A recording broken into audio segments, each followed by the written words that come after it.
All right. Let's see if anybody picks up on this.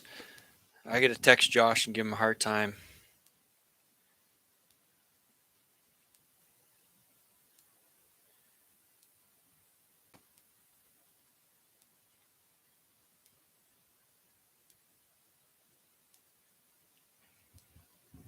All right. So if you guys are just tuning in and you haven't just watched the video, I did a instant premiere video of the first trap line run on my Marten line and setting up the Marten line. I'll have several more of those here this season. This one was kind of just early on setting up and everything, so nothing really that special. But I hope some people found it interesting, maybe useful, maybe learned something or were entertained a little bit. We had a nice chat going on the chat session, but what I've noticed, I've just started doing these instant premiere things here. I did them last year was the first one I did when I started with I did one on Beaver and I did a couple on Marten, and I really like it because people get to comment in the chat and uh, talk about what's going on in the video live, and I can answer questions or make comments on just commentary on what I think is going on. Maybe I forgot to mention something in the video and I can put it in the chat box and stuff. It's pretty cool. But the thing that I noticed with it was that when it ends, it ends. It's done. It shuts off. And like you could be in the middle of a chat conversation with somebody and then boom, they're gone. So that was kind of a pain. And I thought, okay, this time I'm going to go straight live stream. And I'm recording this in Audacity too, just in case there's something useful I say. I might turn it into a podcast episode, just talking about a little recap of the Marten line. I got a bunch of other topics I want to talk about, but we'll see what you guys have for questions. There were several questions in the during the video premiere, and I meant to go grab a trap with a connie pan on it to talk to you guys about that. I may have to do that in a minute, but there were a few different questions on different topics. So for those of you, looks like people are still coming in. If you guys why don't you guys go ahead in the chat and start typing some of that stuff in if you have a question that you'd like me to answer or something you want to talk about or comment or whatever. And I don't see anything yet, so I'm just gonna keep running my mouth until I start seeing stuff in the chat. Hopefully, Josh, my friend Josh Fisher from Alaska, gets on here. I've been giving him a hard time because he was watching the premiere, but he couldn't figure out how to see the chat, and I was giving him a hard time in the chat. Apparently, you have to have the app, and he was on his phone with the not with the app, just on the browser, I guess. So, um, yeah, he made it. I think he made it for the last 30 seconds of the video. All right, I'm gonna go grab a trap. You guys hang tight. Throw something in the chat box if you have a question, and then we'll come back and I'll just run my mouth for a while.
Hey Josh, type something in the chat.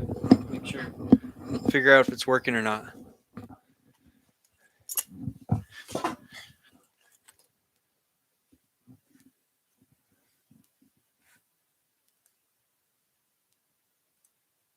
Oh my God, look at that. All right. I'm worse than Josh, I think. I couldn't even figure out that. Wow, that is unbelievable. Josh, I actually, today's my birthday. I actually turned 38 today, and I'm really feeling old. Oh my God. I was on here for a couple of minutes and I couldn't figure out. I was like, nobody's on the live chat. I thought a bunch of people were coming over. And apparently I had something clicked on the live chat. Uh, I had top chat instead of live chat clicked on. So I just clicked over to live chat and I guess I cannot give Josh a hard time anymore. Okay, I'm gonna start right at the beginning here. Um, uh, well, maybe I won't, because Mountain Mariner five says 5 by 5. Was that your? Was that? Oh, was that? That is that a question? Um, Anthony, tell Josh to show up. Hey, Josh is here. Pat Connolly's here. Jeez. All right. Cool. Scott. Hey, Scott. What's up? 70. Coyote aren't hitting like you'd hoped. Yeah. Um, it's been a really slow. It's been really slow. Hopefully, maybe the what's his name, Keynet GPS. He goes by a bunch of different names. Maybe he'll show up here and comment for us and verify the slow Marten and Fisher trapping. Pharaoh, roughly how apart? Okay, how? That's a great question, Pharaoh Mountain. Um, how far apart are you spacing sets, and what specific land features are you looking for? Okay, so I think I discussed this during that video. At least I tried to. I tried to. Um, the biggest land feature that I'm looking for is uh, the composition of the timber that I'm driving through, and so I'm looking for cover because primarily, like, we have certain areas that are better marten habitat than others, and it's different. I think everywhere that marten live, you have different variables that impact populations. And in this area, there are all the things that are come into play, like, for instance, the amount of cover that's available, the amount of denning habitat, the presence of fissure, the depth of the snow, the presence or absence of snow crust. But what all of those variables are at play, but the one variable that humans have a biggest impact on and affects marten, as far as I can tell, in my opinion, the most is land use practices, and primarily that's timber harvesting here. Because you can go into areas that are just prime marten habitat, but if they've been cut too hard, the marten aren't there. You can get the elevation right, you can get everything else right, but the the timber, the presence of quality timber, good overhead cover, canopy cover. Marten need protection from predators. They also need complexity on the forest floor. They need good denning habitat. They need the complexity that supports a large population of voles. But they also, what I think Josh and I have talked about this on the podcast quite a bit in detail. He interviewed me and we talked about Marten, my thoughts on Marten, my opinions. And I think that another important factor here is the presence of structure that allows marten to get away from fisher. And so a lot of nooks and crannies and hollow logs and holes and denning spots where marten can sneak into, because uh, as far as I can tell, and as far as the all of the research that's been done with radio collaring marten and fisher, it appears that where marten and fisher overlap, fisher pretty much try to kill marten on sight, uh, and they're pretty effective at it. So I think that plays a factor as well. The other big thing I've noticed, and I haven't really paid attention to this until a young trapper from, well, he traps around the area that Walter Arnold used to trap. If you guys are familiar with that book that I put together on Walter Arnold, and it's kind of, I guess you could call it northern western Maine, sort of. And he asked me this fall if I had any experience or if I've had any success trapping marten down in low elevation areas with really good timber. And I started to think about it, and I realized that I haven't caught very many marten below 1,000 feet elevation here. So, like where I live, I'm at 650 to 700 feet elevation. But most of where I trap, marten trap, is about 1,200 to 1,500 feet. So certain guys, some guys are going to laugh at that and say, "Oh, you're down, you're a flatlander." Some guys are going to say, "Wow, that's way up in the mountains." But I think the reason elevation plays a factor is it's the depth of snow. If you have really deep snow, marten can do well. They can float on top of that snow, whereas fisher sink. They have a higher body weight per surface area of their feet, and so fisher don't do well in deep snow. That's why in like areas that get a lot of snow, a lot of times you see fisher go to the cedar swamps, and they always go in those cedar runs where a lot of snow doesn't reach the ground. It's nice and sheltered, and the snow is a lot shallower. So where fisher are limited by snow depth, marten can survive better. The other thing that elevation plays a role in is the presence or absence of snow crust. And I've learned this by reading a lot of stuff from the Alaskan and Canadian guys that trap in more northern areas. And there's a lot of people who have observed this and I've noticed this some too. I don't notice it too much most years because our season ends the 31st of December, and most years we're not trapping that late anyway.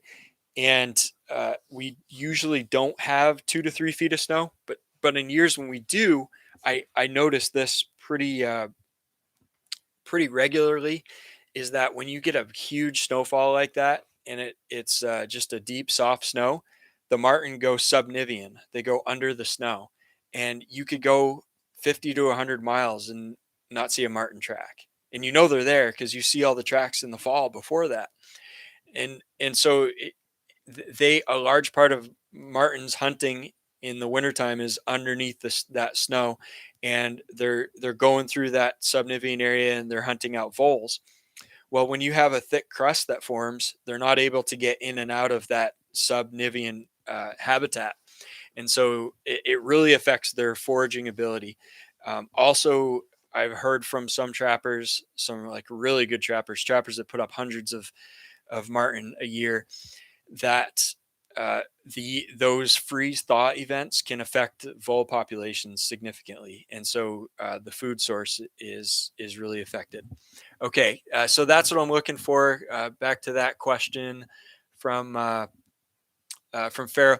So, and how far apart am I spacing the sets really depends on the habitat. If I'm in really good habitat, they may be a quarter mile apart to a half a mile apart, but a lot of times I used to try to space them regularly. Like you can almost go by an odometer and say, "Oh, Jeremiah's next set should be around here," and just it's just my personality. I like to be thorough, and I realized I was setting a lot of poor habitat for that reason. So, in more recent years, I've begun skipping areas that I know aren't good. So sometimes I'll drive 5 to 10 miles without setting a single trap, and then I'll get back into a good area, and I might set 4 or 5 traps in a 2 mile stretch of road. So that's kind of generally what I'm doing. Um, so Anthony, Connie Pan, yes, we'll talk Connie Pan a little bit. Fishing Fool, Josh, yeah, I'm here.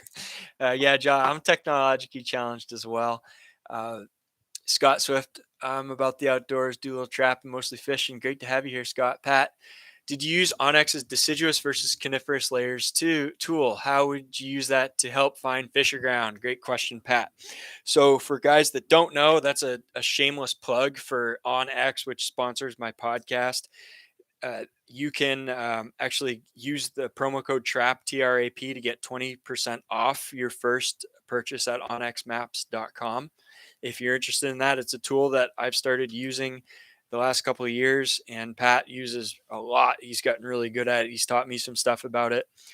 And basically it's what I was showing you on that video for the folks that tuned into that first marten trapping video, where I pulled up my screen and I had those waypoints on the phone that was using the Onyx app. So the deciduous coniferous layer, or the tree species composition layer, they just came out with that like 2 weeks ago. So it's brand new. They're using aerial imagery to determine tree type, and they actually have maturity too. I haven't looked into it, but they've been adding a bunch of stuff to it. So um, the this basically the layer Pat's talking about. I've been playing with it a little bit, and it has different color for coniferous dominated stands versus deciduous dominated stands. And for folks who don't know what those terms are, it's like hardwood versus softwood. Coniferous is like spruce and fir. So like Alaska would have a lot of coniferous. Um, Deciduous would be your more you trees that drop their leaves in the fall. So your birch, beech, maple, aspen, things like that, willow. So those would be deciduous trees, and that's very interesting, Pat, because I I looked at it and it's pretty grainy, so it's not perfect. It's just, as you might imagine, we have such mixes of stands here in northern Maine that it's really difficult. So you'll see a bunch of splotches of different colors, but you have blocks. If you zoom out and you look at a large area, you can see big blocks. And what I did is I wasn't confident enough that I'd be able to use that layer and pull into one of those things and say, "Oh yeah, that's stand is going to be good." Um, I could pull that up and say, "Oh yeah, that's coniferous. I'm going to go into that." And I go out in there, and it's a 15-year-old spruce, which it is around me, and that has no habitat. It has very little cover, and it has no complexity underneath it because it was clear cut, and all of the old logs and rotting logs and down stuff that was all demolished in order to make room to plant trees. And so you look in those plantations and there's just nothing for an animal. I've set traps and a lot of them I never caught a thing. I might have caught a weasel once. So I haven't found it effective in that. Did is I took that layer and I zoomed way out and I pulled up the Onyx waypoints from all of my trap lines for the last 4 years, and all those right on the map. And then I looked at the areas that I knew I had had really good success, and I looked at those waypoints overlaid onto those tree species layer, and there were some really interesting things there. What I found was kind of what I probably would have told you on the ground to begin with, is that the majority of my success has come on the edges of the coniferous and deciduous blocks in that layer. And it makes sense because I have the most success in mixed wood, mature mixed wood forest. That seems to be the type of habitat that holds the most marten here. So yeah, Pat, I've used it kind of, I guess. Bob Stewart, when I was younger, I trapped. Now I watch young guys. Yeah, I'm getting. If you haven't paid attention, I'm getting pretty old because I can't seem to figure out how to find the chat box occasionally. Um, 70, been trying some different types of sets. Had to go back to my 40s and 50s for fishing game and American Outdoorsman magazine for some old school info. Well, Mike, a lot of those are illegal now. I wanted to try some of those old school sets, but geez, I mean, everything seems to be illegal here. Oh, Fair Mountain message retracted. Oh, I didn't know you could do that. Hey, thanks guys for the happy birthday wishes. Um, Mountain Mariner, loud and clear. Scott, we're not cold. Keynet, there he is. Keynet, tell us how. Am I the only one that's been having some slow marten trapping this year? Jeff McLean got a beaver today, weighed 63 pounds. Another one 52. So that's a funny thing about me with beaver trapping. I cannot get those 60 pounders. I started weighing like the big ones I catch, and me and my 5 year old went out and we got a big one the other day, and I was kind of excited because I was thinking that was going to break 50 pounds, and he weighs about 50 pounds. So we were going to see if it weighed more than him. And we put it on the scale and it was like 46 pounds, something like that. So yeah, I don't know. A lot of you guys talk about getting those 50, 60 pound plus beavers, and I just can't seem to get them here. Scott in Texas, fishing full Thailand. Huh. Okay. Mountain Mariner. I've seen a wolverine chasing a marten had one of my snowshoe hare heads. Guessing the marten gave up the bunny head sooner or later. Uh, Tom, Jeremiah, have you read any of the literature out of Canada about making Yes, Martin den boxes. Since you're talking about nooks, crannies, and fisher predation, yes. I actually, when I did more on trappingtoday.com, which is my website, I did a blog post on that a long time ago about Martin boxes for the trap line. There was a website there. I don't know if it was fur harvesters or it was a similar type of website out of Canada that has design for these boxes and pictures, and apparently they've had a lot of success in places where they've had timber harvest issues, and they have lack of denning habitat, and they're putting up these boxes, artificial marten dens, and they make them so the holes are pretty small so that a male marten can't get in, because believe it or not, male marten will actually kill the young if they can get access to them. So the females find really small nooks, really small openings to go in and have their young. Um, Connie Pans 3. All right, yeah, we're gonna probably talk about that. Hey, Trapper Tails and Trails and Tails, what's up? Trappers, Tails, and Trappers, Trails, and Tails. Thanks, Land Cruiser, for the birthday wishes. Uh, Quotas here for Martin up to 30 now. Does that mean you have to trap 30, or does that mean you can only trap 30? Keynet Martin less than one per day, but close. Fisher about two per week. Yeah, and he is running a lot of sets, a lot. Anthony is in Oregon. Fishing Fool. I think we would have problems in Alaska because of outdated imagery. Maybe. Yeah, I don't know. There's some pretty good imagery I've been looking around at, Josh. And I don't know if it's high quality. It might be outdated, and I know you guys have a lot of fire issues that can cause a lot of changes. But I'll have to pull. I don't have it on me, but I've been looking at. I've been doing a lot. I've been looking at a lot of Alaska recently. I probably know the Alaska map more than half the people that live there, unfortunately. Um, Tom, yeah, I believe it. Seen on fur harvesters. Okay, good. John, been playing with Onyx this past week. I like it. Going to subscribe using your code. Thank you, John. I get like $4 if you do that, so I appreciate it. Thanks for the info on it last live stream. All right. I'm gonna pull. Actually, I just pulled up Onyx, and I'm gonna go to Alaska. I don't. I have to go into Josh's house and um, see how what's in the driveway to see how updated the imagery is. I don't think I have that on here. But I think if you pulled up Google Earth, no, I don't have your house on Waypoint. Okay, I think if you pull up Google Earth though, and you zoom into that, I'm not gonna do it right now, but um, I think that you'll be able to see the imagery date, and I wouldn't be surprised if it's like 2019 or 2020. Okay, Gold Country, very little success with the nesting boxes here, but anything's better than nothing. Okay, that's good to hear. The guy that did the article, he actually had pictures of like Martin in there using the boxes. Um, the big question that I had about that was, is the denning habitat the limiting factor?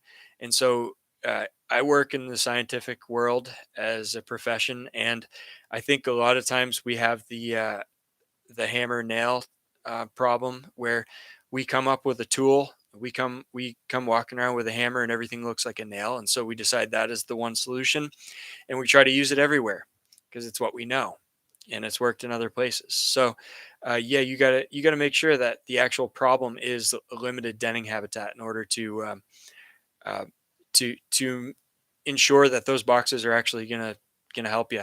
Hey, I forgot to ask you guys. Someone did it before for me. That hit that thumbs up if you don't mind. I think that helps other people find the live stream. I'm told that I'm old now. Me and Josh are old and don't understand technology. So um, somebody tells me. Keynet says is 120 a lot. Oh jeez, I knew you. I thought you had like 80 or 90. You got 120 sets out, and a marten or two. What do you say? A marten a day, a fisher, two fisher a week, something like that. So I don't feel bad. See, for I hate to repeat myself because said it 1,000 times, but the odd years are odd in Maine for marten trapping, because the even years we have a low, our mast, our beech nuts, our crops, our apples, berries, everything goes on a 2-year cycle. Beech nuts are the primary driver of it, but every other year you have lots and lots of mast seeds, everything in the woods. Um, it, it's an adaptation in the tree, on the part of the trees, in order to some sort of a survival mechanism. But what that means is every other year, there's tons and tons of food in the woods, and marten do not come to our traps. Now, guys in other parts north of us don't have this problem. They don't have the reason we have it is because we have more deciduous trees here, and so they dominate a large part of the habitat and the food availability. So uh, for us, every even year is really good. Like I said, last year, 25 marten in 14 days. Bang, bang, bang, bang, bang. I was done. And then this year, it's probably been, it hasn't been 14 days for me, but I got 3 marten on my first check. I got 1 marten on my first check, 2 marten on my second check. Hey, thanks. I see the thumbs ups going up. Appreciate that, guys. And so uh, it really is. And I've asked people, I can't get a straight answer. I don't know if the catch rate is half. I don't know if it's a third. I don't know if it's a quarter. Right now, I wouldn't be surprised if it's a quarter. But as the weather cools down, we'll know a little more, and try to get that a little more figured out. So um, thanks, Tom, for the 10-4 thumbs up. Trappers, Trails, and Tales says quotas are set by our Ministry of Natural Resources, can't exceed the limits. Okay, because I know some of you guys in Canada have like beaver quotas where you're required to set a certain number of catch a certain number of beaver to maintain your trap line. But that's interesting. You have a maximum. Um, one guy, so I know some parts of Canada, there's essentially they're so isolated, there's no human impact. But other parts of Canada, I know like Jim Gibb, he's got a YouTube channel, Gibbs Adventures, and I've met Jim, talked to him before, a good guy. He has a trap line in Ontario where there's a lot of timber harvesting going on, and he noticed that I think his marten catch dropped to almost nothing after a lot of the timber harvest took place on his trap line. So some of you guys are affected by that, and maybe the quotas are a reflection of that. Mountain Mariner off grid says Onyx is pretty accurate in his area. Imagery is about 3 years old, and you're in Alaska, so that's good. Fishing Fool, it's about the same where I'm at, but maybe not where there's a lot of logging. No, I don't know what the was that about aerial photos, or I can't remember what the context was when you wrote that. Okay. All right, guys talking to each other. I love that. That's awesome. Gold Country heading to the line on Saturday. Hopefully a good check. Faro Mountain, any tips on trapping marten near central Maine, Studmill Road? Well, you're not going to find a lot of marten there. I'd say try to get high elevation, try to get in some big wood. I would suspect that you're going to be able to find Fisher. The issue with Fisher with the boxes is getting them to go into your box, even though they're probably there. Um, but yeah, I know like Derek down east and Tom, they're in some good big woods country, but they're pretty low elevation. They're pretty mild climate compared to where I'm at. I'm like 3-4 hours north of there, and it's a different type of habitat. There just aren't a lot of marten there. So I hate to break that to you, but um, cover a lot of ground, look for sign if you get snow, and try your best. But I would not have huge expectations.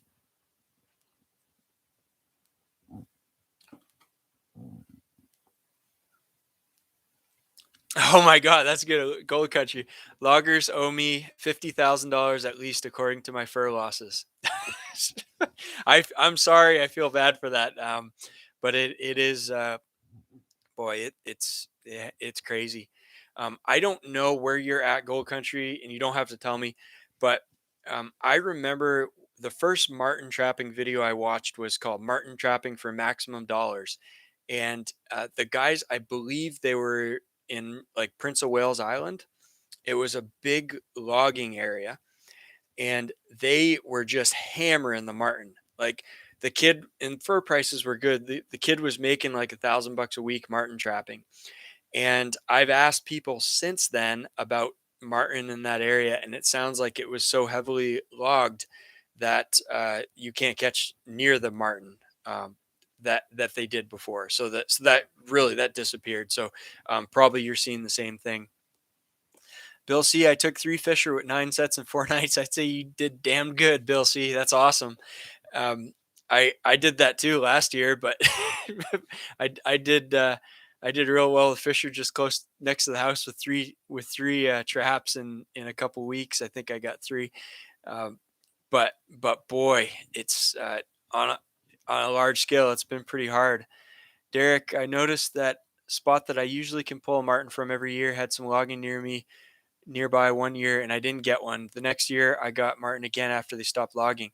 So there could be something associated with all the activity. I don't know. I've tried trapping marten in areas where uh, there was really good looking habitat, but there's near a major traveled road, and that never seems to work for me. I don't know if it's all the noise from the trucks on the road or whatever. Um, but but yeah, I Fisher don't seem to be bothered by it because I was in an active logging operation last year, driving through setting some beaver traps, and one morning I went and checked traps, and Fisher crossed the road right in front of me, right in the middle of a cut, so it didn't seem to bother it. But marten and logging don't seem to go hand in hand. You can always catch one. I've been in areas that have been just completely ravaged, and they're massive, huge 100-acre clear cuts. And the whole landscape is just devastated. But there's one drainage, and that is a travel way and a funnel for marten. And it seems to me that they I haven't really gotten into the whole like trying to age my marten and all that, but it seems to me like when the juveniles start dispersing, those travel corridors, even when it's been hit hard, you can pick up dispersing marten. But if you're not in like a core marten area, it you doesn't seem that you can actually catch the numbers. And as the core areas that they're coming from get reduced and reduced and reduced, even then those travelways have even fewer marten going through them. So yeah, it's what I really learned last year. The big eye opener for me was I was looking at habitat and I was looking at the wrong scale. I needed to zoom way out and look at a broad scale landscape level habitat assessment. And when I got that far out, I started looking and I realized, wow, when I was on the ground, that looked really good. I didn't realize the whole, 25, 30 square miles around that has very little marten habitat. It's all fragmented. And so when you zoom out and you see that, it's like ding ding, eye opener. Hey Jamie, what's up from snowy Manitoba? Right on. Manitoba is pretty cool. Seems like a pretty cool area. Um, Gold Country, Northern Ontario. Okay, former head trapper on my line used to catch 60 marten a year. Now I'm lucky to catch 10. It will be until my grandkids trap 60 if the loggers leave me alone. Yeah, but they'll be back. If there's value, if there's valuable trees, they know they're there. Um, Gold Country, are you catching Fisher? Do you catch Fisher there? Or are you too far north for Fisher? Josh, yeah, that was about day of the imagery. A lot could change in 3 years. Beetle kill too. Yep. Yep. Fires. Yeah. I had a friend that traps in Alaska said, I heard him say one time that guys were talking about managing their trap lines, and I manage this marten line, I manage that marten line, and I only harvest so many animals. I try to be careful about not over harvesting, so I have marten to go back to. And this guy says, "Yeah, you could do all that," and then a fire comes through and burns your whole trap line. So between a sawmill and a plywood mill, so reasonable logging practices go out the window because of profits. Well, yeah, it depends who owns the land. Landowners make a big difference and their objectives and stuff. Hey, Mike, cook up some venison steaks. Talk to you. I don't know when I'm going to find time to call you, but I got to do that. It's on my list. John Onyx helped me this week by showing me the landowner of a property I was asked to trap the beaver out of. They kind of sort of implied it was part of public land that's attached to. Exactly. People will tell you all kinds of things. It's good to have the actual information. Showed that it was owned by a development company. Avoided what could have been an issue. Gold used to hunt moose up there every year. Cool. All right. I guess I better, before I end the live stream, I better talk about pans, Connie pans or triggers or whatever, huh? I don't have.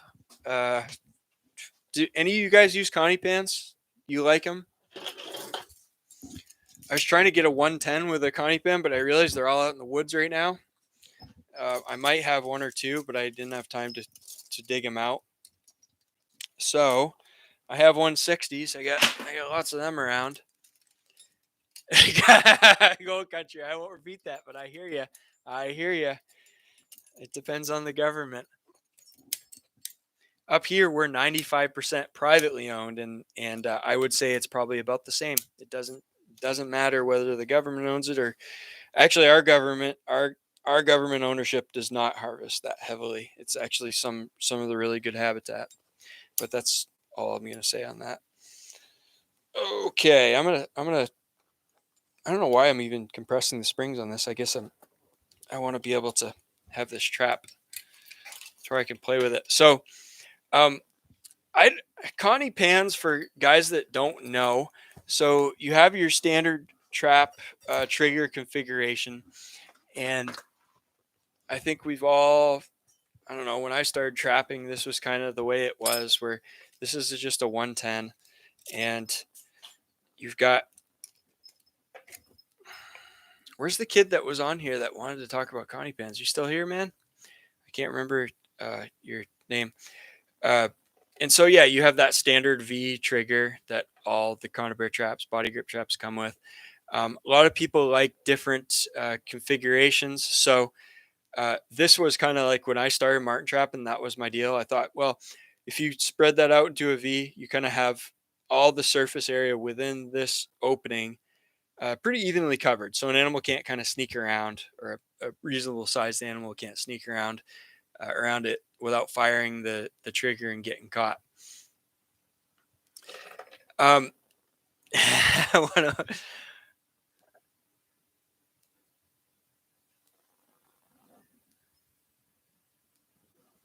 yeah, yeah, I hear you, Gold Country. I know people that have sold their camps for that reason.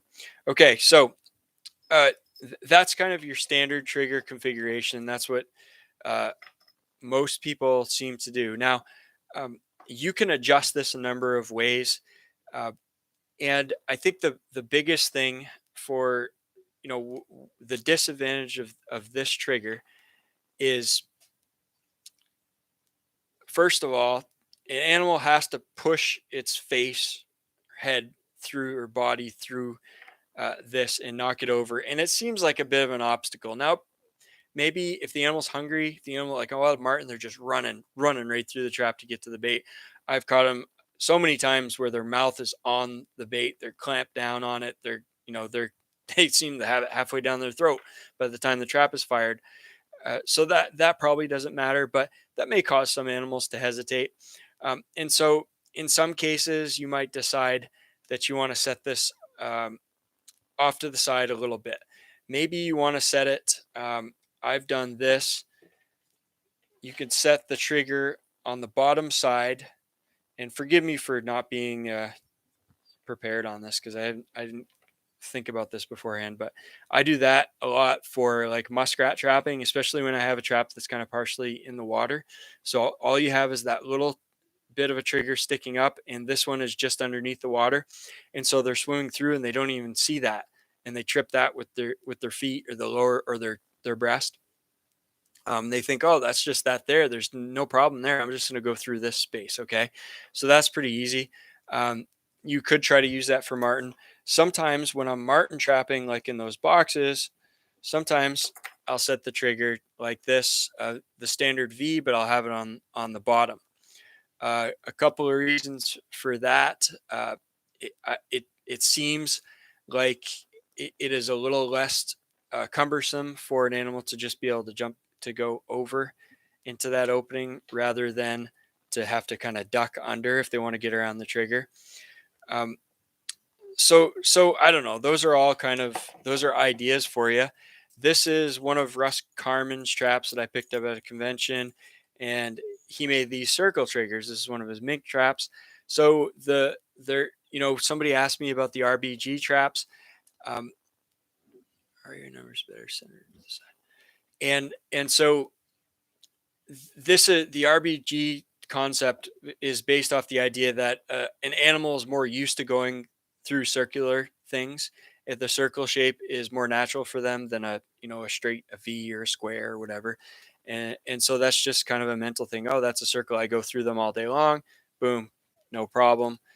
Is it true? I don't know, but anyway, let's say you want to do something a little different than that. One of the things that an old time fisher trapper from New York State taught me is this trigger configuration. Now, take the trigger; it's a standard straight up and down from the spot where it's mounted on the jaw. You see that's vertical.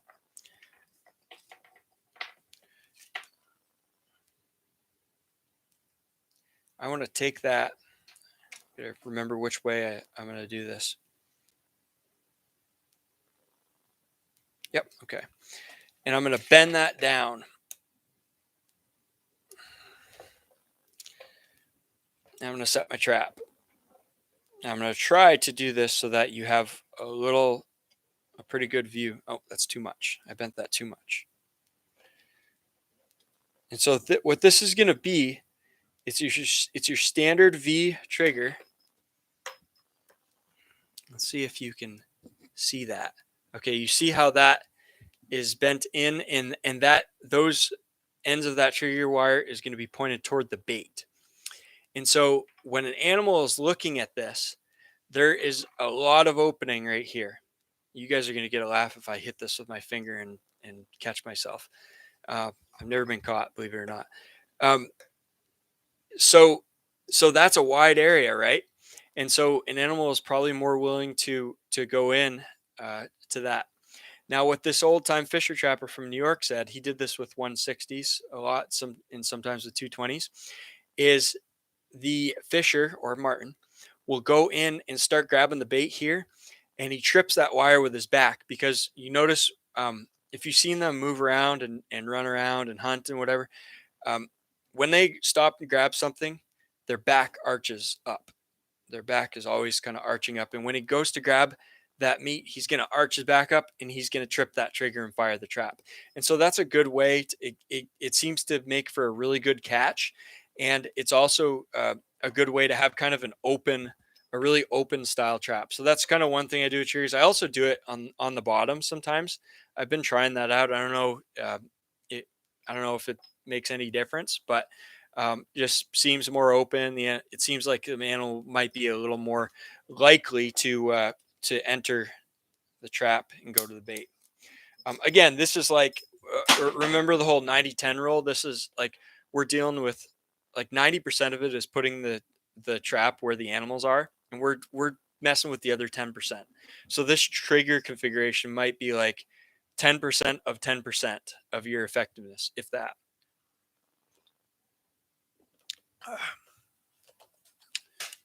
Okay, so I'm gonna just go through this, and then I'm gonna go through some of the things you guys have on the chat there. So, because Tom, I noticed your question, I do kind of remember that. So, this is the Connie pen. So basically, it's that trigger, that last trigger configuration that I showed you, bent down forward with a pan on it, and so that pan is just attached to the trigger wires that are bent over, and what that makes is basically just like a stepping spot for that animal going through the trap, and then you have a huge opening right here for that animal to go through. How do I angle them? Well, you're looking at it pretty much. I What I do is on my 120s, I have the angle where it's almost flat. Um, that pan is going to be almost horizontal. Um, The reason for that is and who knows, it might not be a perfect reason or anything, but it's just kind of thoughts in my head, and I try things and some work and some don't. But um when I catch you catch a martin, it's a really good open area. They come in, they step on the pan. Um, this depends on your box and depends on how far your box is from your bait and all that stuff. But for mine, it tends to be the martin's mouth is on the bait and his front feet are on that pan, and it's a nice suitcase catch. Works great with a fisher. That's all out the window because the fisher is so big that it fills up that entire opening of the 120. And that's the majority of my boxes. I know that's a 160, but most of mine are 120s. And uh, that fisher needs every bit of opening in that trap to get its head through. And if your pan is angled up like that, the fisher's gonna kind of push that with his face. So I don't know what I don't know where I was going with that, but anyway, I have those 120s where the pan is almost horizontal because I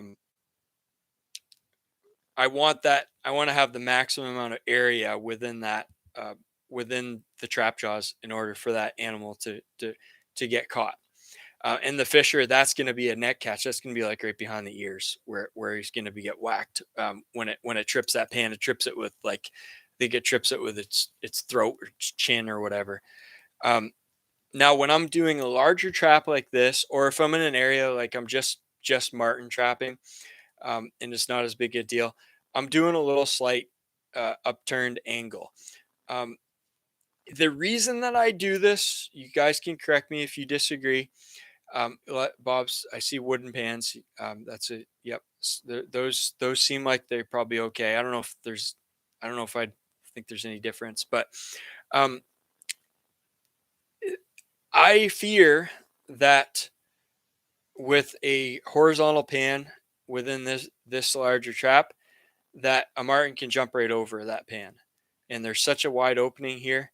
They just jump right over and get to the bait, and you'd be surprised at how many times your bait gets stolen in small spaces like this. They're just really really good at it without firing the trap.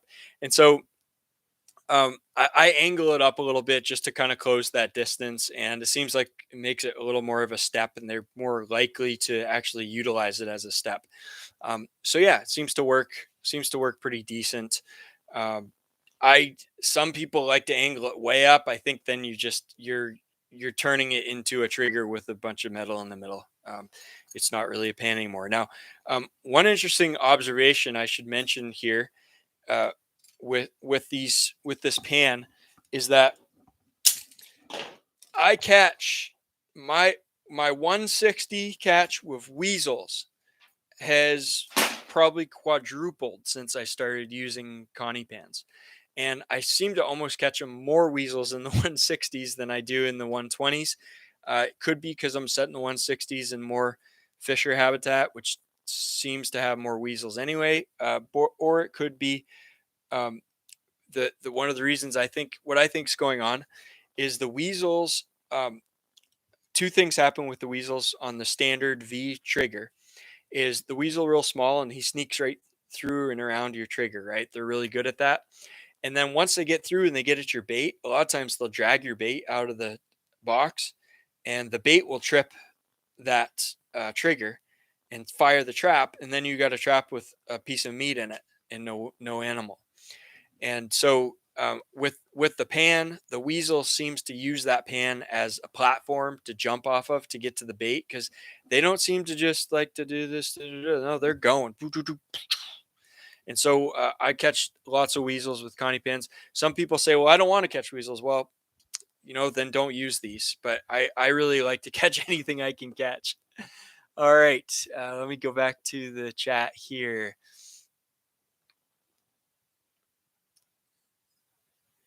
Okay, Tom, does trap wiggle bother you with the wooden boxes? Okay, so um, you're talking about the compressing the springs down against the wooden sides of the box versus the wire. And I can see what you're saying with the wire cages because if you're pressing the springs down against the wire cages, the wire moves a little bit, and so it kind of wants to spring back toward the spring, so it holds them really tightly, and does not allow that trap to wobble very much. But what I found is that there seems to be plenty. I mean, maybe if your trap springs are really weak, you might have issues with it. But with the wood, the trap springs seem to have enough resistance on them that they're still able to keep that trap from wobbling when the springs are compressed down against the wood. Now, the big thing that I've noticed is you need, and I don't have a box here, but if one of my previous live streams, I went into this in pretty good detail, and you need to have narrow spring slots where your trap is going to set, because the wider the spring slot is, the more that trap can wobble, and it is going to wobble a certain amount because that animal is probably, it may not approach it just perfectly the way you think it should, and if it hits that at just anything but the right angle, that trap is probably going to wobble a little bit. And so if there's a wide opening where the springs are and it does move a little bit, that trap gets turned, and when it fires, the corners of the jaws can get caught on the inside of the box. And I've had it where I've had it actually two or three times at least, where the trap's fired off and it's lodged in the side and it's still open, and they're going in and out taking the bait. So, so yeah, I would say I can see how the wire cages are better for kind of reducing wobble, but that's definitely not. Um, that is the only advantage I see with the wire cages. They're just so terrible in so many other ways that I hate them, and I avoid them at all costs. So I would say as long as you have narrow spring slots where your trap set, you're going to be okay with the wobble or wiggle. Um, so I hope that helped. Hey Kirk, message retracted. Like the pans on my conibears for mink trapping in a cubby. Put bait close to the pan so the mink wants to stand on the pan instead of jumping over it. Yeah, okay. I can see that. Derek, something I found helps is to take hardware cloth and wire it to the back of the box to hold your bait so the animal has to work at it harder to get at it. Yep, there you go. Takes more time to rebait, definitely does.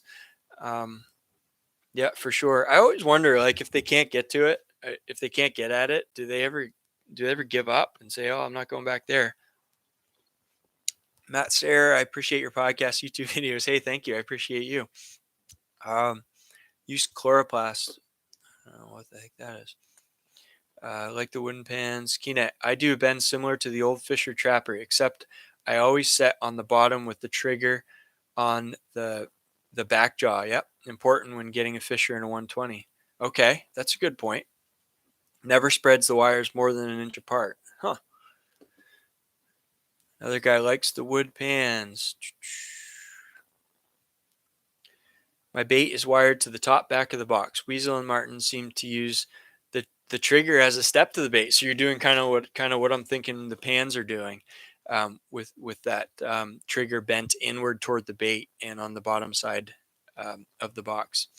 No more pans for me. Don't need them in my opinion. There you go. Gold Country. If all my boxes were horizontal, I'd use all wooden pans for sure. But I have a variety of sets. So the chloroplast works for me. What's the chloroplast, guys? I don't know what that is. Mine are metal. Uh, I've been changing a lot of mine to the Jim Gibb running pole style. Yep, we can't do those here. Those are illegal. With my trigger method, got 20 plus weasels first 3 weeks last year, many in 160s. Wire the bait to the box. Yep, that's a good way. Jim Gibbs running poles work great. 1/2 inch spring slots for me. Yep, I would say 1/2 inch is just about right. I wouldn't want to go much more than that.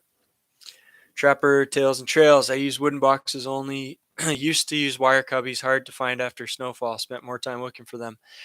Trapper Trails and Tails. I think that Marten don't seem to want to walk on the bottom of a wire cubby. If you have it wired to a tree, I think it's okay. But it just seems like myself and other trappers have experienced this, where it seems as though they just having those on the ground, if you don't put leaves or brush or stuff underneath on the bottom of them, they just don't seem to want to go in. And it makes sense, right? I mean, if you're walking, you get a little nervous when you're on, walking on an area and all of a sudden there's a bunch of holes that you can, you're trying to step on.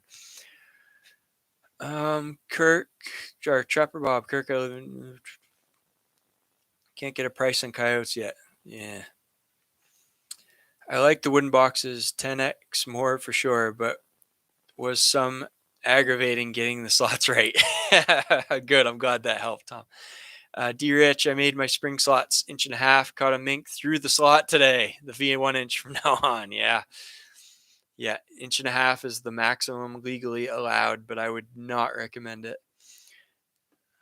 Lift our wolf and coyote ban, Trapper Tales and Trails. Keenet, you need to stop and make a video of box design and trigger bends. Yeah, I'll do that. I'm game for that. I don't know when I'm going to find time to stop in. Tomorrow, it'll be way past dark when I get done running the line. But that I'm gonna make a note of that. Now you're stuck. You're committed. You are committed.